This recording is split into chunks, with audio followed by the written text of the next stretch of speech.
On va maintenant voir comment ajouter un produit. Pour ça, comme d'habitude, on va sur notre tableau de bord, donc notre espace vendeur, et on va sur produit. Pour le moment, on n'a aucun produit, donc on va sur ajouter un nouveau produit. Là, on va donc mettre le nom du produit, ça sera un sac recyclé. On va définir le prix à 5 €. On charge une image, on choisit la catégorie, on définit les mots-clés du produit, et enfin, une courte description pour définir le produit. On clique ensuite sur créer ce produit et on arrive maintenant sur la plus grande configuration du produit. Donc vous pouvez ajouter d'autres images si vous le désirez. Et donc on va refaire le tour. Donc le titre sac recyclé, type de produit simple. Donc la plupart du temps vous serez sur un produit simple. Vous pouvez définir s'il est téléchargeable. Donc si vous désirez vendre un PDF, une vidéo ou quoi que ce soit de type plutôt formation, vous pouvez aller sur téléchargeable. Et ensuite vous aurez l'option de téléchargement où vous chargerez votre fichier. Là c'est pas le cas. Et vous avez également virtuel, donc ce qui vous enlèvera tout ce qui est livraison, que vous n'aurez pas du coup à configurer.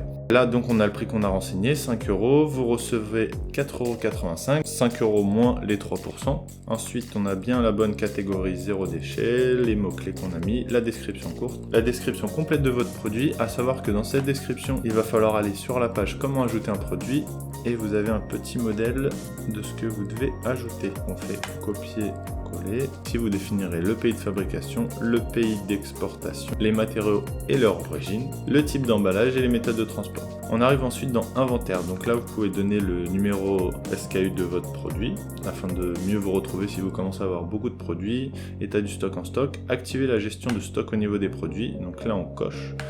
On va dire qu'on en a une vingtaine et on veut une alerte à partir du moment où il nous en reste plus que 5 par exemple. Et donc là, autoriser les commandes sur un produit non disponible. Le mieux pour pas avoir de litige client, c'est ne pas autoriser. Vous pouvez permettre mais le signaler au client, et donc je vous déconseille le autoriser simplement. Donc si vous l'autorisez, au moins signalez-le au client qu'il y aura peut-être un petit délai de réapprovisionnement. Et donc si vous voulez limiter l'achat afin qu'il n'y ait pas qu'une seule personne qui achète vos 20 quantités, vous pouvez permettre l'achat d'une seule quantité de ce produit par commande.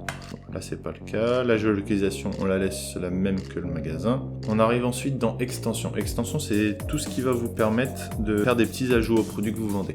Donc là par exemple dans le cas de notre sac recyclé, si jamais on veut facturer la personnalisation en ajoutant un nom par exemple, ou simplement en faisant un emballage cadeau, vous pouvez en fait ajouter ces différentes options que le client du coup pourra ajouter lors de son achat. Ensuite on a les options de politique de retour et de remboursement qu'on a fait juste avant. Donc si vous gardez les mêmes, ne cochez rien. Si jamais vous avez des options de politique de retour et remboursement particulières pour ce produit, à ce moment-là vous cochez et vous rentrerez du coup les conditions spéciales. On est maintenant sur la livraison et TVA. Donc ce produit doit être livré. Donc s'il est physique, dans ce cas-là on a un sac, on va définir son poids en grammes, donc 200 grammes, sa taille on va dire 20. Donc là on retrouve justement, comme on avait vu dans la configuration de ces frais de livraison, les classes de livraison. Donc là dans notre cas on va envoyer notre produit dans une grande enveloppe, et donc automatiquement en fonction des frais qu'on aura configurés pour la grande enveloppe dans notre classe de livraison, on aura tout qui va se faire automatiquement. État de la TVA taxable, classe de taxe, standard. Les produits liés, si vous voulez faire certaines ventes additionnelles avec ce produit, donc par exemple avec le sac on pourrait pousser une gourde qu'on vend aussi, à ce moment là on mettra la gourde qu'on met. Bon là pour le moment on l'a pas mise, donc on la trouvera pas. Vous pouvez ensuite définir différents attributs pour votre produit, des options, des promotions. Donc vous pouvez dire que si jamais une personne achète 10 sacs, elle a une remise de 20% par exemple. Vous pouvez aussi activer l'option de vente en gros. Et enfin, dans les autres options, vous retrouvez le statut du produit, sa visibilité et la note d'achat que vous pouvez envoyer à chaque client qui achètera votre produit. Vous cliquez enfin sur enregistrer le produit. Et voilà, le produit a bien été enregistré. Et si vous retournez dans vos produits, vous avez du coup votre sac qui est en attente de validation. Donc une fois vérifié, votre produit sera automatiquement mis en ligne.